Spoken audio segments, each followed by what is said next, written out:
If you watch 60 Minutes and you own a home, then you just got nervous. The FBI's former head of cyber crimes warned homeowners that foreign and domestic thieves can steal your home. That's right. Hey, look, they do everything online, believe it or not. That's because home titles and mortgages are kept in databases that can be hacked.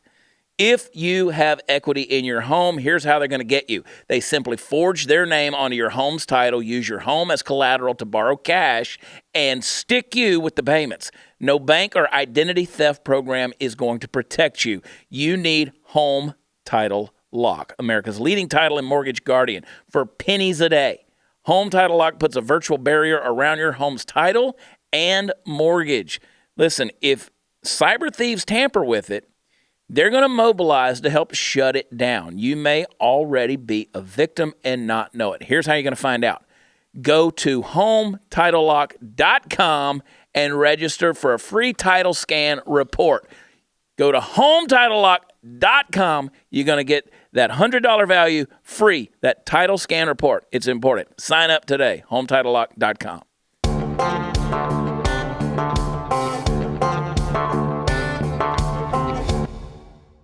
It is party time, Mom. Welcome back to Studio 22, another episode of the Chad Prather Show. We're reeling these things out this year. Listen, we have been, I always say we're doing too many. And I know people, they'll send me messages and they say, it's hard keeping up. But I'll tell you what, the faithful folks, they catch up with these things. So we're doing 4 a week. We're doing Mondays through Thursday evenings. We'll see what happens. I don't know. The powers that be, they keep telling me we got to do 4 episodes a week. And here I am. I know how to run my mouth, and so that's what we're doing here in Studio 22. If you're watching this on Facebook, head on over to YouTube, search Chad Prather, subscribe, hit the little notification bell, and get them over there if you want to watch them. Otherwise, go to where podcasts are offered, which is everywhere, and download them there so we can keep track of the analytics and the numbers, and we want to make sure we are keeping count because we're capitalists and we love advertisers. Hello, welcome to America. Over in the driver's seat, the Starship captain himself, the puppet master, Mark, hanging out. Hey. Dude, is that the only shirt you own? I mean, you just... I had a psychology professor at the University of Georgia wore the same shirt and the same pair of pants every day. I think it was a psychological experiment. He probably had a closet full of just blue button-ups and khaki pants. Well, it's funny because, we'll tape these episodes, a bunch of them on Mondays. Yeah. So I think I probably just happen to wear this shirt on like Mondays and Tuesdays more than I do other days of the week. So every time you see me, I'm in like, so the so that's shirt. why this shirt that I'm wearing here, I found these shirts and I like them, and so I just bought like 10 black ones. Yeah. But this one's got mustard stains on it and stuff. Uh-oh. Look at this. There's stuff falling off of me.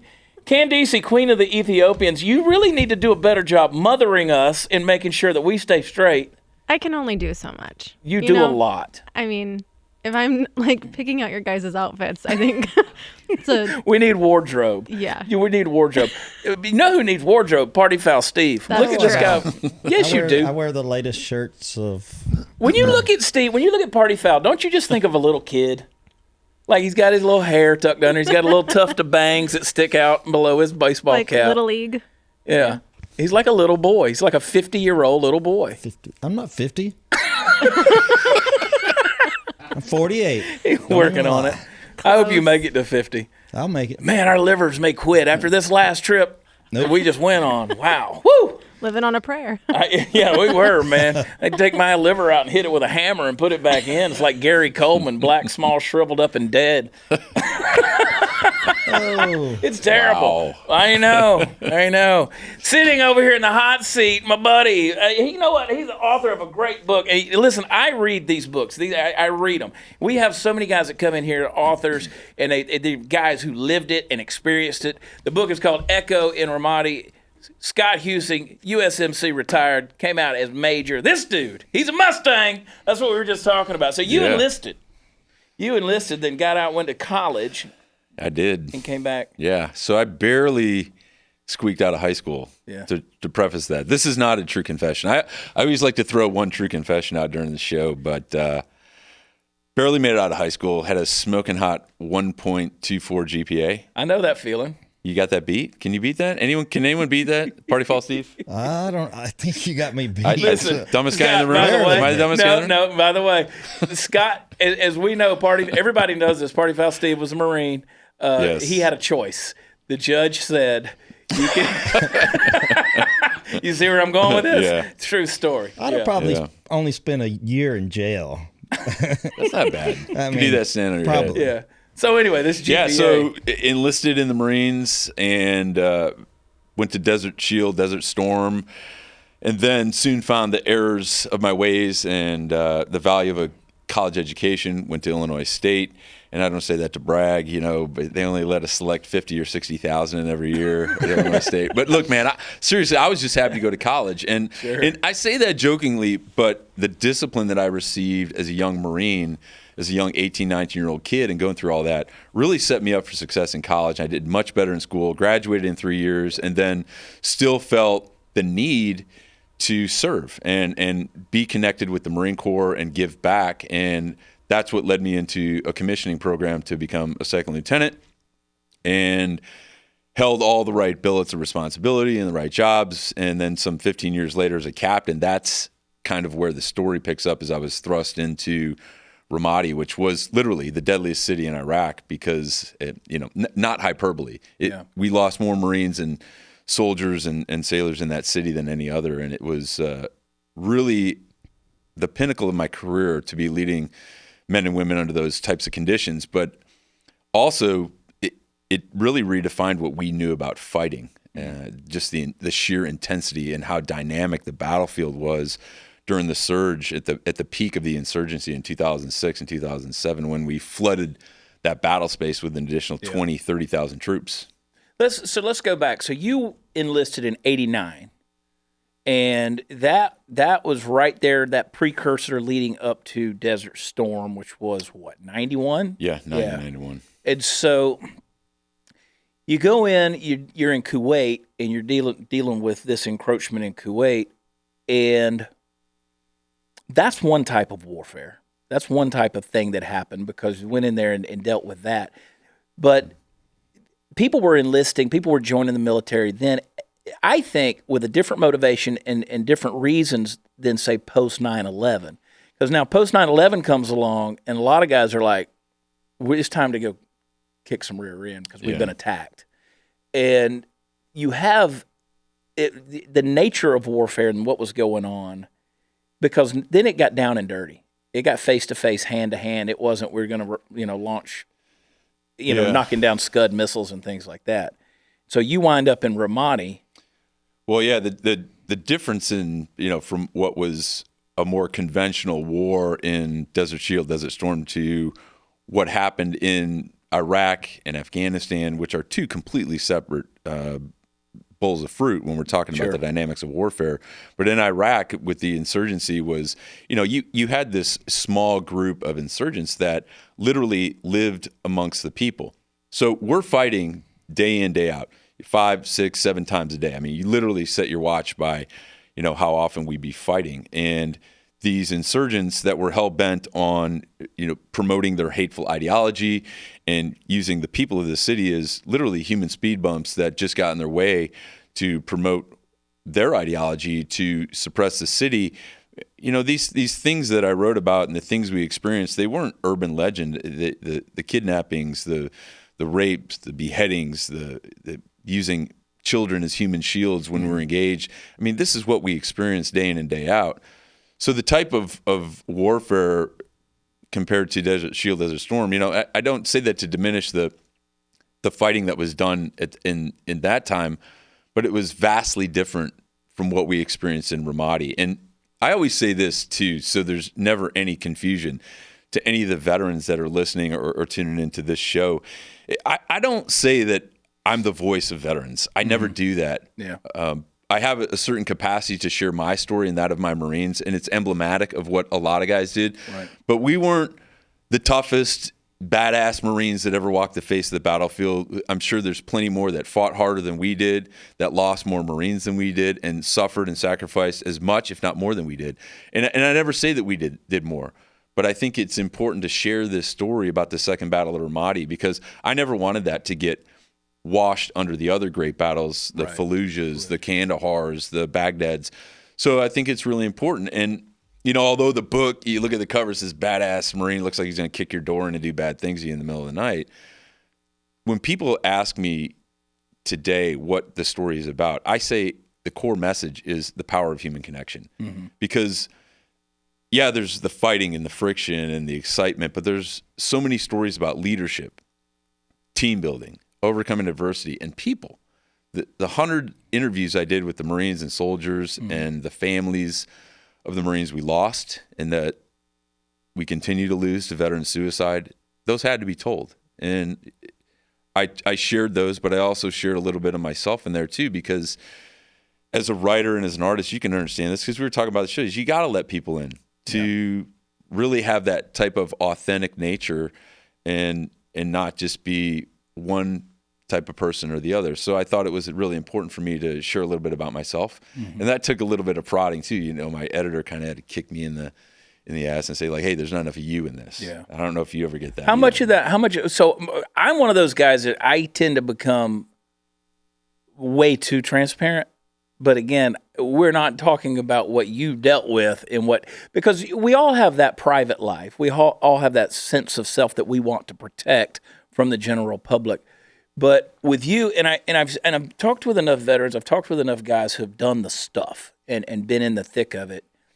And you know that at least my takeaway is these men and women have such a sense of community and a lot of times have a hard time identifying themselves once they get away from that community, once they come out of the military or it's done. And it's as our buddy Jacob Schick calls it, his tribe, And so you have these guys who they have a hard time finding that identity, and so sometimes it's kind of hard to let people in, and deal. Chad Robichaud, our good friend, Force Recon Marine, 8 deployments to Afghanistan, and now runs Mighty Oaks out in Arizona. They have a beautiful program because if they bring guys in that are dealing with things, these warriors are getting help from other warriors, and that's what makes sense. And I can see where it would be harder and harder based on what you've experienced to want to let yourself be seen. The other thing too is I say this a lot, and I kind of find a new way to say it, but I use the words capacity a lot, because not everybody has the capacity to share their story. And I feel fortunate that I am able to do it. And the reason I am is because I looked at so many great guys like Herschel Woody Williams, Medal of Honor recipient, young 20-year-old kid, flamethrower and Japanese enemy on Iwo Jima, and he's 95, man. And I asked Woody on our podcast, I said, how do you do that? How do you share that story for 75 years? Can I still tell this story about the bravery and sacrifice of my guys and the families 75 years from now? I hope so. I mean, 95, he's still dedicating Gold Star monuments every single week. 95, he's kicking gravity in the teeth every day. I love you, Woody. I mean, he's amazing.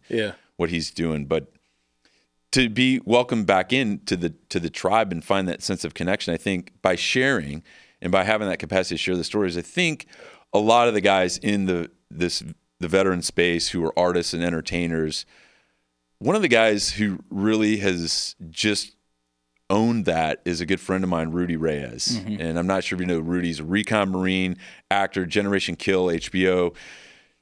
He's doing great things for the environment now. He's a philanthropist, but he wrote a book which came out years ago, but it's called Hero Living. And in that, he talks about being a hero. And there's so many guys in the veteran space that transition, they say, oh, I'm no hero. The guys that didn't make it back were heroes. We have really hard time because we're almost so humble to a fault. And I wouldn't ever write that in my book to say I'm a hero because I don't view myself as that. But there's a lot of things people do in life that can make them heroic. And Rudy talks about that as not kicking in doors or saving people, but it's those everyday things, those little things you do. And I will put you on the spot too to say you are. And you didn't have to serve in the military because we don't own words like service and sacrifice. Everybody in this room, Candace and everybody that set this up that are part of this, Steve, who's back there supporting, by sharing these great stories of our veterans, which you've done a ton, man. Just look at a guest list on Chad Prather Show. You're part of the solution. You really are. And I thank you for that because it matters to me. I appreciate that. We've talked about it, and a lot of times people will think that I'm a veteran because we are so outspoken about veteran situations. Just do some push-ups. We'll see. I know, right? Good luck. Chad stopping at 4. Good luck. I've seen him I can do down dog. like Bill Murray in Stripes, not Marine Corps push-ups, Army push-ups. I can do upward dog. I can hold myself Put up. a Big Mac with extra sauce down Yeah, there. I know. Steve likes talking about my Big Macs now. Look, that's my only addiction. My wife, she just got into this training regimen a couple of months ago. She joined this class. Now, my wife is an athlete, but she's never been like a fitness person, right?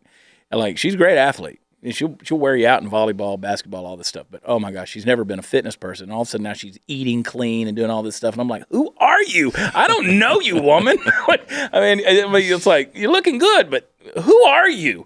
So, anyway, it put a real cramp in my lifestyle, to be honest with you, Candice. She has you eating healthy things. Oh, yeah. I don't Kale. know. I'm like, baby, you do it. Because y'all know me. My weight's like this, like this, and I'm the only one who notices it, and I don't care. But anyway. But no, what we said a long time ago, my wife and I, is we said whatever platform we have, we want to use it for those that gave us liberty. And, there's active duty military folks, men and women, and I always say we live in the greatest country because we got men and women willing to put on a uniform every day with the willingness and the purpose and the intention that they could possibly be giving their lives sacrificially for our liberty. And that's a great thing. And so we've tried to use our platform and our voice to do that. And we'll always tell those stories because you're right. We've lost a lot of good men and women. We've lost a lot of them to PTS and to veteran suicide and these things. But I love seeing the success stories. I love it when somebody can come back and write a book like this and be vulnerable and talk about what you went through because you went through hell, quite honestly. And, I mean, this was an absolute bloodbath. And you led men and women through this. And to be able to tell that story and do it eloquently. And then you have guys like Rudy and you have guys like Remy Alecki and these guys who can go out to Hollywood and keep telling the story and build a platform to tell the story. I really appreciate that. So, it's our little bit of just trying to use a platform to do it. Yeah, I think that we're in a new era right now of these veterans being able to break into this.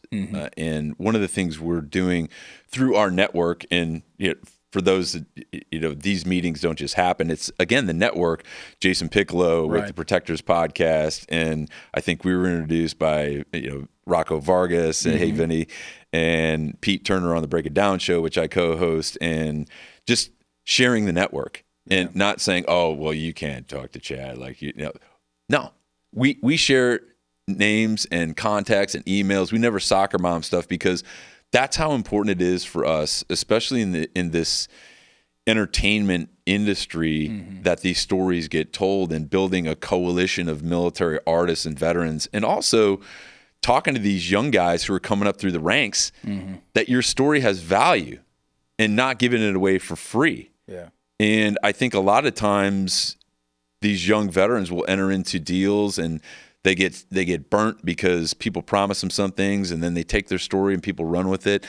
And we're really cautious. And as a leader in this industry, I'm very cautious of that. And I love giving guys advice that reach out via email, or they'll send me a text message and say, hey, what about this contract? And I'm no lawyer, man. I didn't go to law school, trust me. But I have people that will do that for free. But helping those guys, because this industry, this looks like cozy little back room at Chad's house, but this is a massive complex here, and it's big business. And I like sharing that aspect with guys too. If you're going to get into this, it has value, and you need to realize that. And guys like Rudy and Remy and Vinny and Jason, and all these guys are just doing phenomenal things. And I really think they're kind of path finders and trailblazers for this new generation, which I like. Yeah.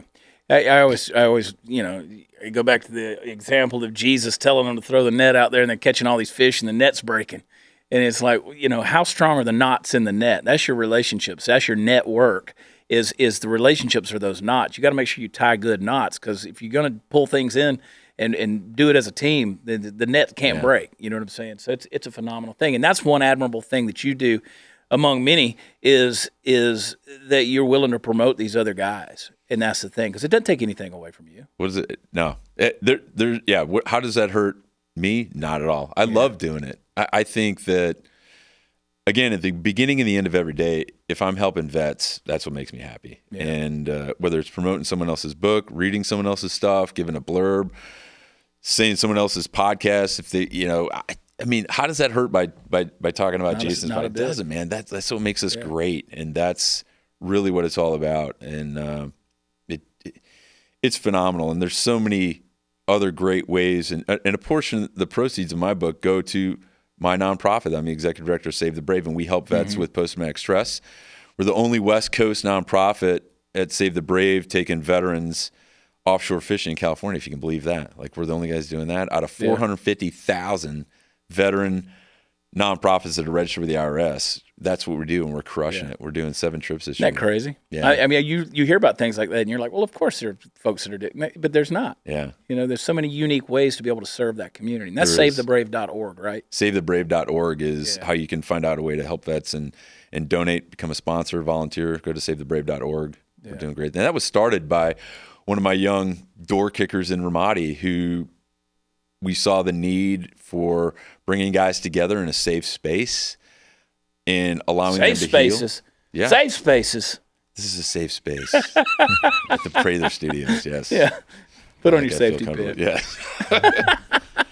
But Nick Velez is the president of Save the Brave, and also a successful businessman. He owns Bastards American Canteen in Downey, California, which is affectionately named after our battalion of the Magnificent Bastards. Magnificent Bastards. Yes. And just could not be more proud of that young man now. I don't want to say kid, but he's 31 years old now, but just crushing it. But again, we do this all voluntarily. We don't take a salary of any kind. We do it all to help veterans with what we do, and bringing them home, letting them heal. And you get out on the water, and you probably love to fish like the next guy, but once you hit the channel markers, man, that cell phone disconnects. Done. You have to connect.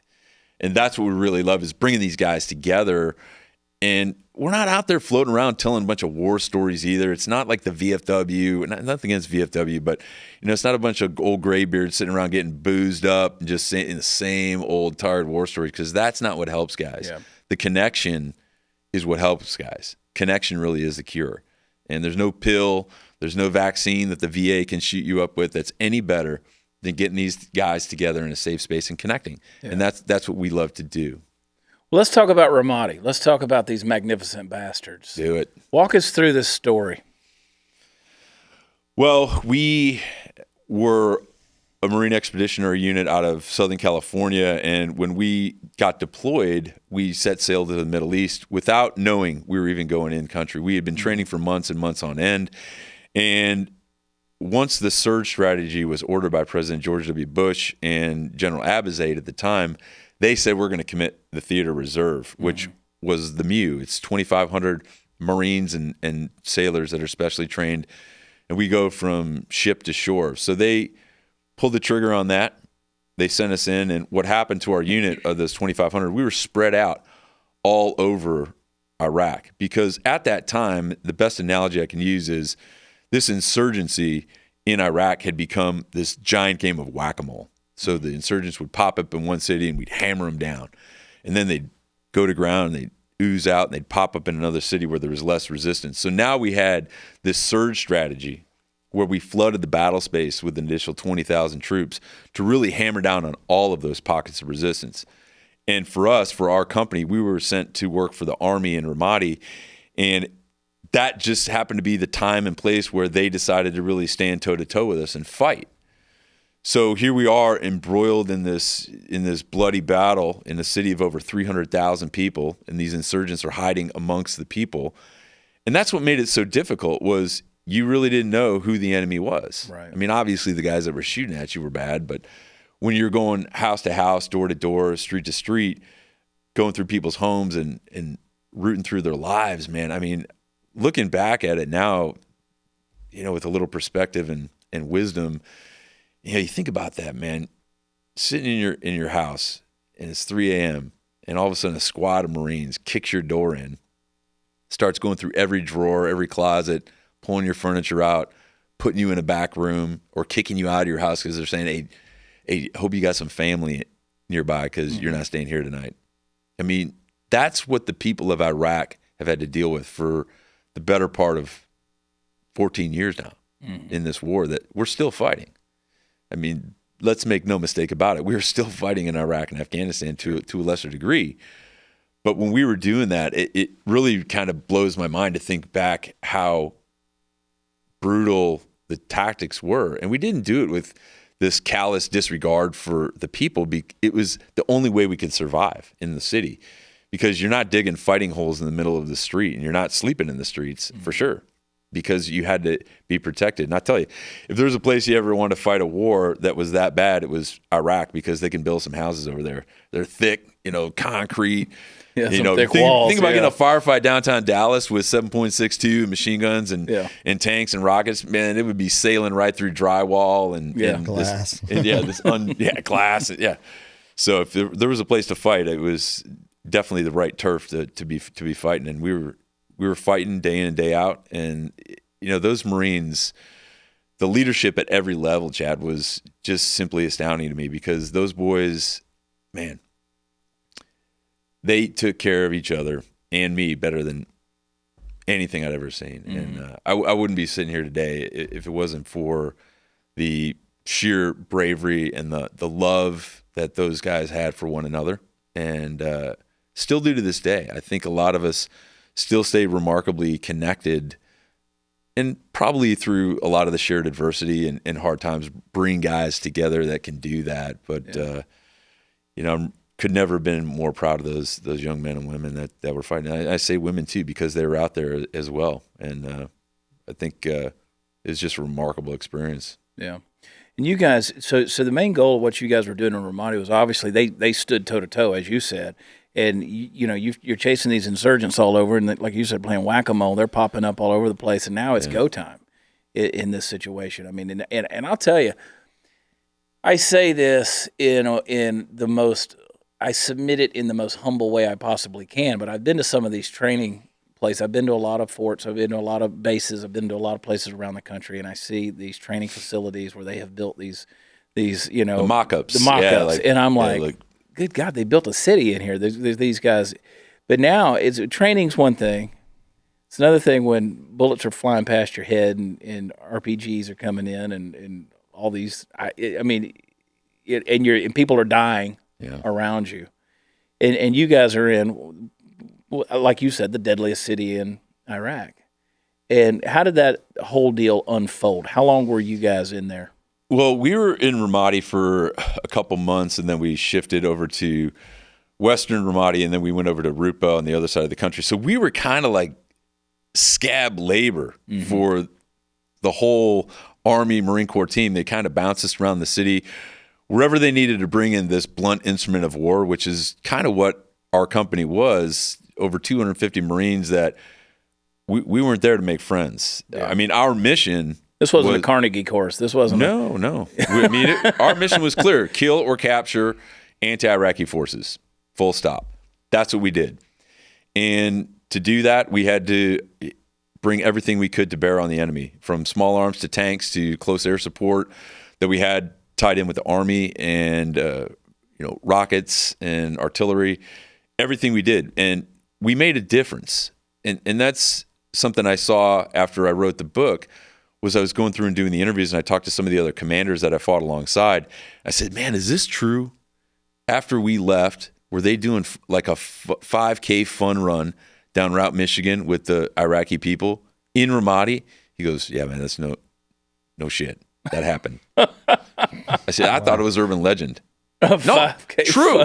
But that was really indicative of how we turned the tide. And I'm not just talking about my company, but all the soldiers and Marines, how things can change the dynamics of that to take a city like that of 300,000 people, where you literally infuse it with all of this firepower and practically kill the city, because you're providing security, but the people can't do anything. They can't drive. They can't go out at night. They can't open their shops.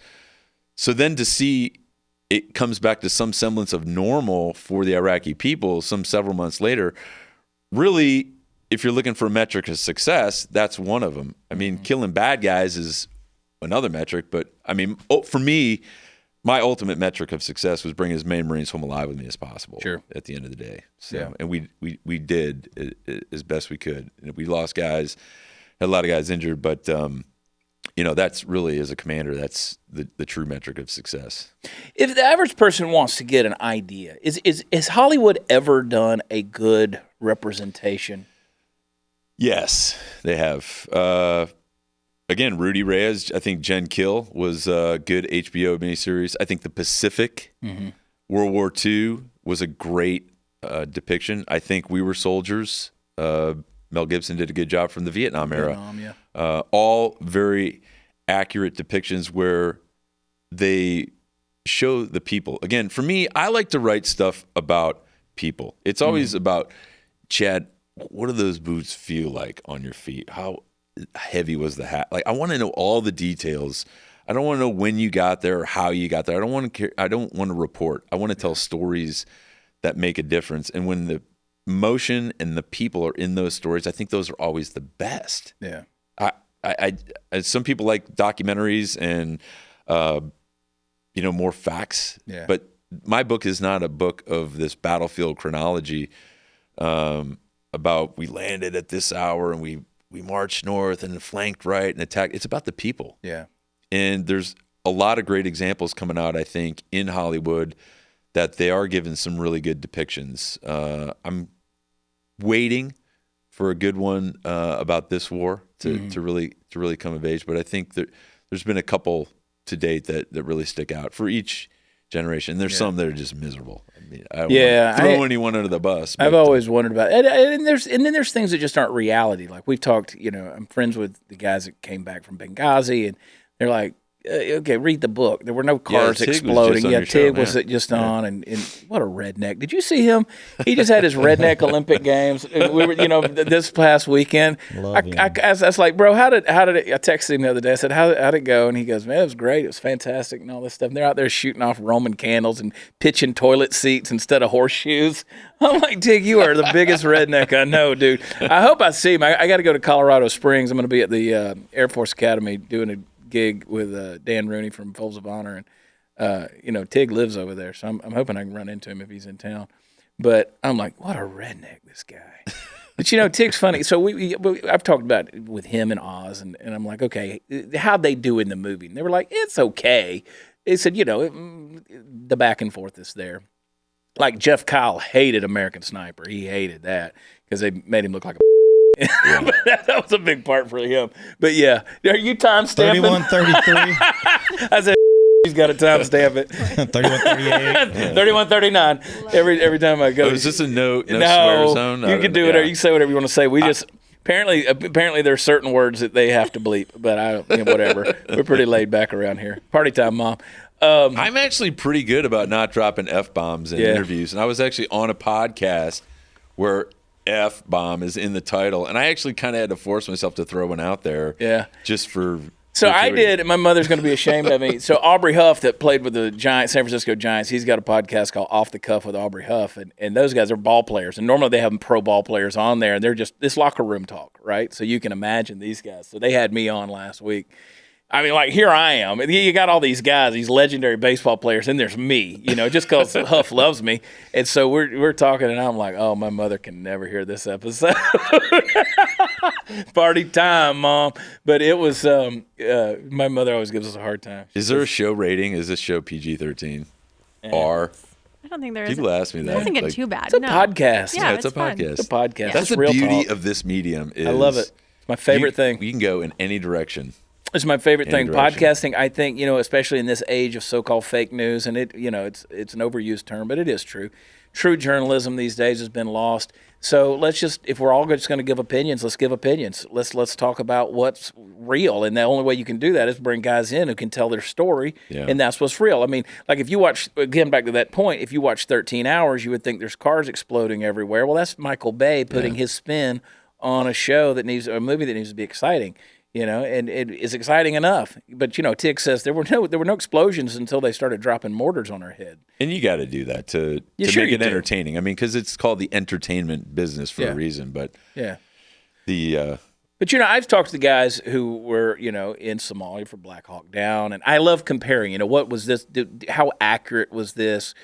How did they depict all these things? And anyway, that's always fascinating to me here to hear. Is this a good was Saving Private Ryan truly a good depiction of D-Day? Do we and I've heard guys that say it is, and either way, war is horrific, and I'm somewhat of I won't say a historian, but I am a student of Western civilization, and that is man's inhumanity to man.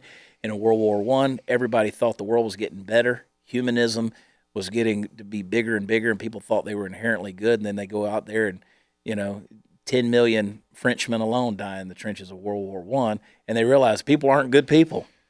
There's a lot of evil out there. It is an adage, war is timeless. And when I talk to veterans of every era, I think it's interesting that the problems I had, the wins I had, the losses I had, those were shared throughout history of war. And it is a horrible thing to experience. And humans create war. And we have to do and see some of the worst things of humanity has to offer, and then deal with that and process all that. And along the way, the veterans, unfortunately, some people ask them a lot of dumb questions, and doesn't make them feel welcome back into that tribe. And if anyone asks me now, my answer is always the same: is that throughout my 24 years in the Marine Corps and multiple deployments, and I've absolutely helped more people than I've ever hurt. Mm-hmm. And that's just that way it is. And I think any true warrior who is a professional soldier or Marine or whatever they do is that's the truth, because at the end of the day, we help people that can't help themselves. Yeah. And along the way, we have to do some bad things to bad people. And, that's what we're trained for. And there is a very small percentage that are only capable and trained and willing to do that. Less than 0.5% of the entire American population of over 330 million Americans can do that. And I say that to all the veterans that are listening or watching is your service absolutely matters. I don't care if you were turning a wrench on a truck or flying a jet or kicking doors in Ramadi. You served. And I will crush guys into fine, powerful lives say, "Oh, I was just of this." I was like, "No, you were never just anything." I know. I learned my lesson a long time ago, because I'm always giving Party Foul I'm giving him a hard time about, and people are like, "Hey, it matters." And I'm like, "Look, it's a joke." I kind of make a joke of it sometimes. We travel, nonstop together, and I'm like, "It's okay. I've earned the right to bust." But I've deployed with a couple of Mews in my time. You get the T-shirt. I love Bill Burr's got a comedy set talking about these guys that talk about injured and a disabled veteran. He's like, well, a transmission might have fallen on their foot in Kansas. True. So they're gonna say, oh man, but it's a risky job. Even job. That guy who's got a rating, like, what happened to you? I fell off the truck. Oh, you weren't blown up in the truck? No, I fell off the truck. Yeah, we had Ryan Parrott on here recently last week. Well, just last week, wasn't it? And Birdman, he said, he got his nickname because he got blown out of that turret, when they hit that IED and he went flying. Forget that his last name's Parrott, but he got blown out of the thing and he flew so far they started calling him Birdman. But that was better than his other nickname, which was... soup and sandwich. And they called him Sandwich. There was soup and there was sandwich, and they called him Sandwich. But anyway, now I appreciate that. That's a great point. And, because you have people who come home from this, and you used the word a minute ago, capacity.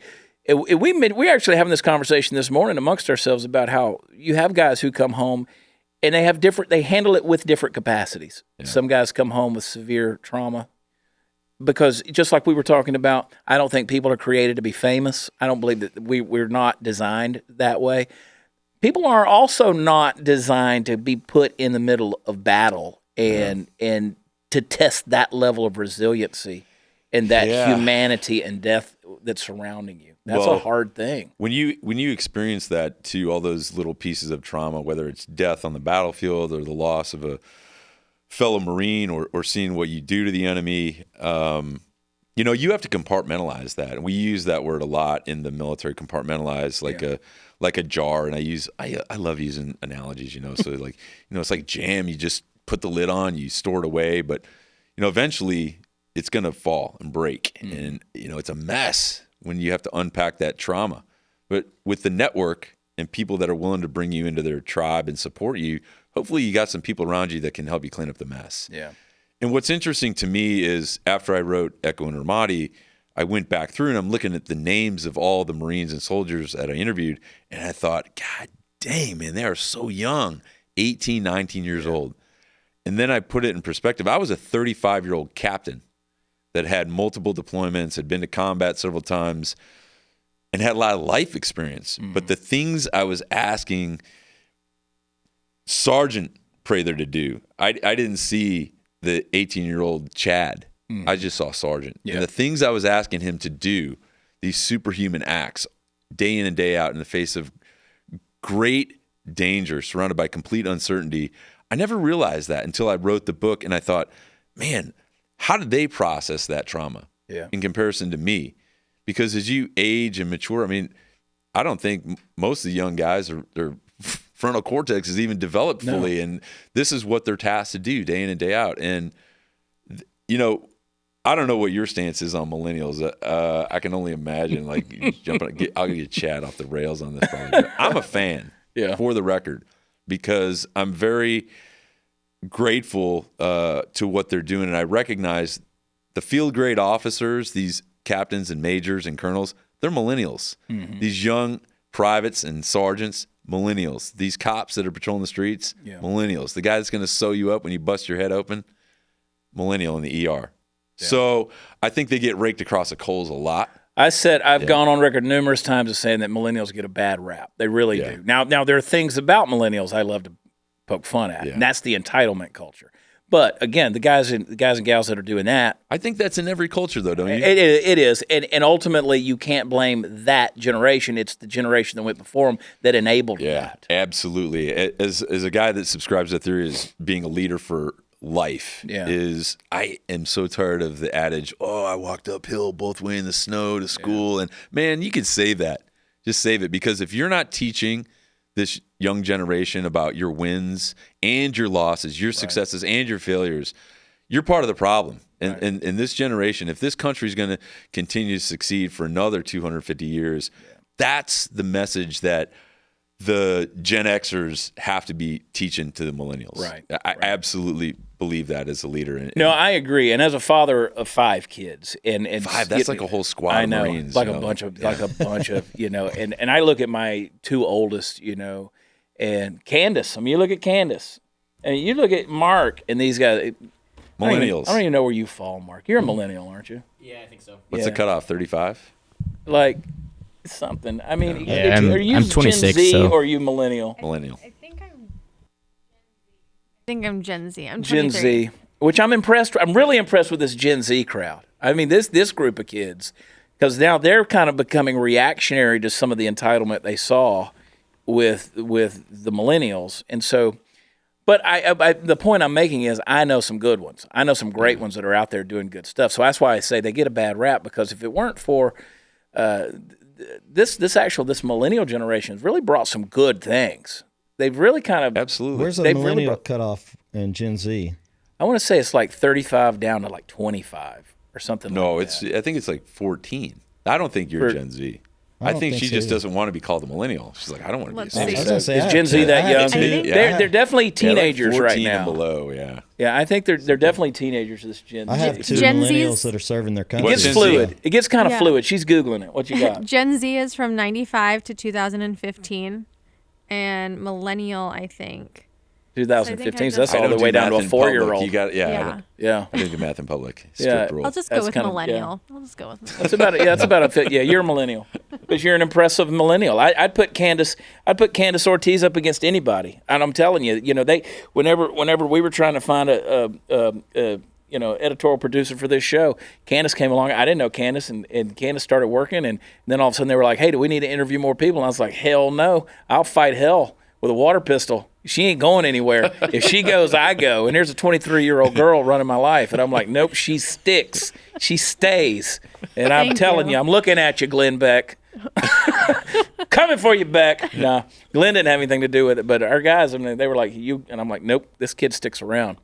I wonder if people are thinking, like, what goes on behind the set here? Water pistols. And then Chad doesn't really have a Southern accent. He speaks like an academic. There's these esoteric discussions going on in the back room. Like, Chad and Steve are, smoking pipes and have corduroy jacket on with elbow patches. And, like, he throws the hat and cowboy shirt on and comes out here. And, I come out here. I've always said I want people to think that I'm just some white hillbilly redneck. He was wearing Crocs out back before. I make him change before he comes in here. Exactly. I don't even think I've bathed this week. To be honest with you, I'll put that on the schedule. just look at me. This is what happens when you just don't care anymore. This is the epitome of the lack of discipline in life. You hit 46 years old and you're like, screw it, I'm tired. I'm just tired.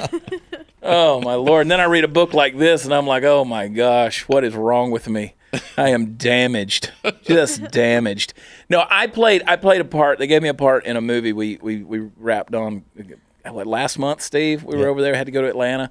And the role I played was this master sergeant who was retiring after 20, coming out at 42. And so I've got to play this part, right? So they've got Marine consultants on set and all this stuff, and I'm like scared because I'm like, I really want it. I don't feel good putting this uniform on, and I don't feel good putting this armor on. I mean, this is stuff that these guys brought. They wore it in battle, and I'm putting it on. I'm putting on their gear, and I'm like, I'm not comfortable doing this, right? And so, I was like just walking on the eggshells, asking these guys, now, how would you do this? Like, how would you pick up this sack? The little things like that. And so at the end of it, they were like, you did that just like a Marine. And I was like, I'm so happy. I'm so happy. It really was, especially for these guys, because I mean they meant it was going to be last done. Month. Yeah, we wrapped my part of it. We wrapped last month, and so it was an honor to do it. I was like, I really need to lose more weight, and they're like, Master Sergeant, after 20, you're good. So it was good though. We had a blast doing that thing. It was an honor to do it, but it was a weird feeling. It's a weird feeling to put that on because I'm one of these guys that you don't want to get anywhere near some form of stolen valor. But I'm like, if Mark Wahlberg can do it, if he can play Luttrell, then Yeah, you don't know what you don't know. It's all relative. Yeah. We were talking about your experience in animal husbandry or whatever it was, gloving up before the loving show. up on the cows. And I didn't know anything about horses before I bought a ranch in Southern California, and that's how you make up for 10 deployments to your daughter is horses. I said quarter horses. You just buy them horses, man. You're like, it's all good, Dad. Yeah, you give a girl a pony, man. But I didn't know. I didn't know what I was doing, so I was lucky to ask those guys, like, what do you do with the hay? What do you do with the poop? What do you do with this? Like, how often do you shoot? Like, you don't know. And then you can go to YouTube, like you can find your show on, and Google, what do you feed a horse? And there's some 14-year-old girl telling you how to do everything. Everything. Like, boom. So everything. Here's this badass Marine, out of Chicago, but now I bought some property and got some horses, but I don't know what I'm doing. But thank God for YouTube. We live in a great age, don't we? We love you, YouTube. Thank a millennial. Yeah, thank a millennial. Thank a millennial. Yeah. I'm telling you, I want to punch and kiss Mark Zuckerberg in the mouth. It's a love-hate. I'm telling you what, man. I appreciate you. I appreciate this book, and I'm excited to just dive into this thing because this is, I've read enough on the digital platform to say, I got to read this. I got to get into this book. So everybody else needs to get it too. And this isn't a pamphlet. This is a real book. I mean, there's real words in here. This is a lot. Yeah.